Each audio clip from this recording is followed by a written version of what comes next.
There's a person in your life right now. Maybe it's someone you work with. Maybe it's someone you're related to. Maybe it's someone you used to love. And on the surface they look fine. Confident even. Maybe a little cold. Maybe a little full of themselves. But here's what nobody ever tells you about them. Behind closed doors, when the lights are off and there's no one watching, that person is absolutely falling apart. Not because life is hard. Because they are terrified. Of you. Of what you think. Of what you might figure out about them. And the worst part? They don't even fully understand why. Stay with me. Because by the end of this video you're going to understand a type of person that most psychology content completely gets wrong. And if you've ever loved one, been hurt by one, or secretly suspected you are one, this will change how you see everything. The wrong picture. When most people hear the word narcissist, they get a very specific image in their head. The loud one. The charming one. The one who walks into a room and immediately starts performing for everyone in it. The one who believes in every fiber of their being that they are exceptional. That's called grandiose narcissism. And yes, it exists. Psychology textbooks are full of it. But there is another type. Quieter. More hidden. Harder to spot and in many ways far more painful to be. It's called vulnerable narcissism. And the reason most people have never heard of it is because it looks nothing like what we expect. The vulnerable narcissist doesn't walk into a room owning it. They walk in scanning it. They don't project confidence, they perform it. There's a difference. Confidence is something you have. Performance is something you maintain. And maintenance is exhausting. Imagine spending every social interaction not actually connecting with people, but quietly auditing them, watching their eyes, measuring their tone, translating silence into meaning. That is the daily reality of the vulnerable narcissist. And the reason they do it isn't arrogance. It's survival. The contradiction that breaks them. Here is the core paradox that makes vulnerable narcissism so psychologically brutal. Hold both of these thoughts at the same time. I am better than most people. I am probably worthless. That's not a metaphor. That is the literal internal experience of a vulnerable narcissist. Two completely opposing beliefs, running simultaneously, fighting each other every single day. Part of them genuinely believes they deserve more. More recognition. More respect. More admiration than they receive. But underneath that, a terror so deep it rarely has a name. The terror that if people really saw them, not the curated version, not the performance, not the carefully constructed image, but the actual, unfiltered self, they would leave. And so the narcissism isn't really superiority. It's armor. The arrogance is load-bearing. It's holding something fragile in place. Psychologists have a term for this internal split, self-discrepancy. The gap between who someone believes they should be, and who they secretly fear they actually are. For most people that gap is manageable. Uncomfortable maybe, but manageable. For the vulnerable narcissist, that gap is the size of an ocean, and they spend every waking hour trying not to fall into it. Where it started, the childhood wound. You can't fully understand where someone is without understanding where they came from. So let's go back. Imagine being a child. Small. Dependent. Desperately in need of love that doesn't come with conditions attached. Now imagine the love in your house does come with conditions. You're praised when you perform. You're celebrated when you succeed. When you bring home good grades, when you say the right things, when you make the adults in the room proud, you matter. But when you fail, the warmth disappears. The approval evaporates. The connection breaks. You're not punished necessarily. Nothing dramatic. Just a withdrawal. A coldness. A silence that says everything. And over time, a very specific belief takes root in that child's brain. My worth is not permanent. It must be earned. And if I stop earning it, it disappears. That belief doesn't leave when childhood ends. It follows them into every classroom, every friendship, every romantic relationship, every performance review, every comment section. Psychologists believe this kind of environment, not necessarily abusive, but emotionally unpredictable, conditionally loving, is one of the primary breeding grounds for vulnerable narcissism. The child learns they're not safe being ordinary. So they create a self that can't be ignored. Not out of ego. Out of fear. And here's the tragedy of it. The very strategy that helped them survive childhood becomes the thing that makes adult relationships nearly impossible. Because you can't truly connect with someone who is always performing. And they can't truly rest with someone they're always trying to impress. The hypervigilance nobody sees. Let me paint you a picture. You're at a dinner party. 12 people around a table. Everyone's laughing. Food is great. The conversation is flowing. For most people there, it's just a nice evening. But for the vulnerable narcissist at that table, it's a minefield. Every glance that doesn't land on them, cataloged. Every laugh that happens in a conversation they weren't part of, noted. Every time someone turns their back, every time a name gets mentioned that isn't theirs, every raised eyebrow, every slight pause before someone answers them. Interpreted. Assign meaning. Stored. This is what psychologists call rejection sensitivity, and in vulnerable narcissists, it's not just heightened. It's weaponized against themselves. The nervous system becomes so finely tuned to potential rejection that it starts detecting threats that don't exist. A delayed text message becomes abandonment. A slightly flat tone becomes disgust. A constructive suggestion becomes a personal attack. And here's what makes this so insidious. They know on some level they're doing it, but they can't stop, because the threat feels real. The body responds as if the threat is real. The cortisol spikes. The chest tightens. The thoughts spiral.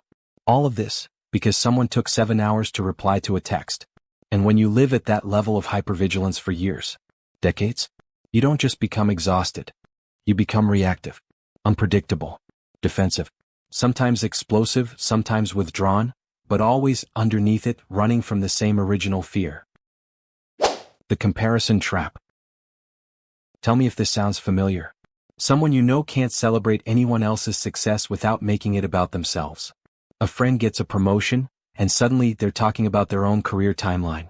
A sibling buys a new house, and instead of being happy, there's this weird, almost silent bitterness. Good news from anyone else somehow feels like a personal insult. This isn't random selfishness. It's what happens when your entire sense of worth is built on relative standing. For the vulnerable narcissist, the world isn't just a place to live in. It's a scoreboard. And the score changes every time someone else moves up. Here's the problem with that worldview. There will always be someone richer. There will always be someone more attractive. There will always be someone more successful, more admired, more loved. If your self-worth depends on being exceptional, not just good but exceptional, comparatively, visibly, then life is one long, unwinnable competition. And the anxiety isn't the fear of losing. It's the fear that you've already lost and haven't admitted it yet. That fear drives comparison. Comparison drives resentment. Resentment poisons every relationship it touches. The behaviors people experience. Let's talk about what this actually looks like from the outside. Because people who interact with vulnerable narcissists often walk away confused. They can't quite name what happened. They just know something feels off. Here's why. The pain that vulnerable narcissists carry doesn't express itself cleanly. It doesn't come out as honest conversation. That would require too much vulnerability, and vulnerability is the one thing they've learned to see as dangerous. So instead, the pain leaks. It leaks as passive aggression, the comment that sounds like a compliment but lands like a knife. It leaks as victimhood, the constant narrative that the world is unfair, that they're never truly appreciated, that people are always misunderstanding them. It leaks as withdrawal, the sudden silences, the coldness, the disappearing when they feel they haven't been sufficiently recognized. It leaks as jealousy, poorly disguised, barely controlled, often projected onto others. And it leaks as disproportionate reactions, where something small, something most people would brush off, suddenly becomes a crisis. From the outside, this can look like drama, like manipulation, like selfishness, and sometimes it is those things. But underneath all of it is a person who is in genuine emotional pain and has no idea how to express it without feeling exposed. That doesn't excuse the behavior, but it does explain it. And understanding it, really understanding it, changes everything about how you respond. The control obsession. There's one more behavior worth understanding, because it drives so much of what makes vulnerable narcissists difficult to be around. Control. Not the dramatic, obvious kind. Subtle control. The kind that's almost invisible until you're already deep inside it. They control narratives, working hard to shape what people believe about them, preemptively correcting impressions, getting defensive before criticism even arrives. They control conversations, steering talk back to themselves, subtly monopolizing space, growing uncomfortable when the spotlight moves away. They control relationships, creating dynamics where other people feel responsible for their emotional state. Why? Because the anxiety they carry is born from uncertainty. And control is the illusion of certainty. If I can predict what you think of me, I can prevent you from thinking badly of me. If I can manage the image can never crack. If I can keep everyone on a short emotional leash, no one can catch me off guard. The problem?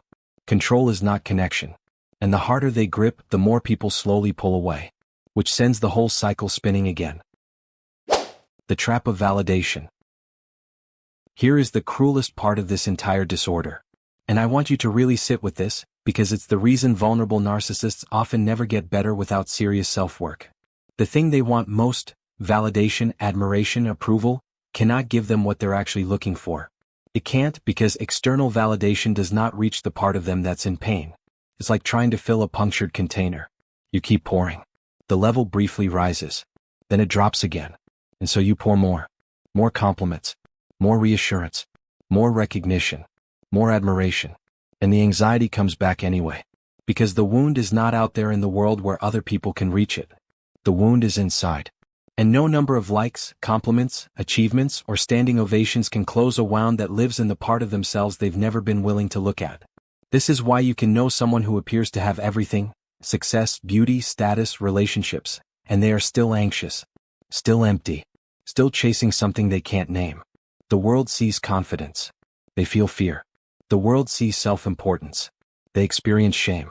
The world sees arrogance. They experience a quiet, relentless, exhausting terror of being finally, truly seen and rejected. So where does this leave us? Maybe you watched this thinking about someone specific. Someone in your life who matches this description, and now you're seeing them differently. Less as a villain. More as someone who is, underneath it all, genuinely suffering. That doesn't mean you have to accept mistreatment. You don't. Understanding someone's wound does not obligate you to let them wound you. But understanding changes the way you respond. And sometimes that changes everything. Maybe you watched this and the person you kept thinking of was yourself. If that's the case, first of all, the fact that you're still watching, the fact that you're willing to look at this honestly, that takes more courage than most people give themselves credit for. Because the hardest thing for a vulnerable narcissist to do is the exact thing that heals them. Turn toward themselves. Not the curated version. Not the image. Not the performance. The actual self. The one that's scared. The one that's tired. The one that's been running for a very long time. The anxiety never truly leaves by being managed. It leaves by being faced. Not in one dramatic moment.